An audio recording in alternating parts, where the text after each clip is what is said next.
یه روباهی دم خودش رو توی حادثه ای از دست میده، میره پیش گله روباها. همه روباها بهش میخندن، میگن پس دمت کو.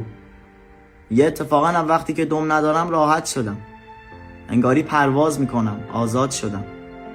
یه روباه ساده لوی میره دم خودش رو قطع میکنه، انقدر درد میگیره، میره پیش روباه میگه تو منو گول زدی، تو گفتی ما آزاد شدیم، تو گفتی ما پرواز میکنیم، چی شد پس؟ من دارم درد میکشم. گفت هیچی نگو، اگه گله روباه فهمیدن بهمون میخندن. میگه داستان به جایی کشیده شد که دم بریده ها انقدر زیاد شدن که به روباهی که دم داشت میخندیدن. این حکایت امروز خیلی آشناست. دم بریده ها زیاد شدن. به کسی که صاف زندگی خودشو میکنه میگن امول. به کسی که نون حلال میبره سر سفرش میگن بدبخت.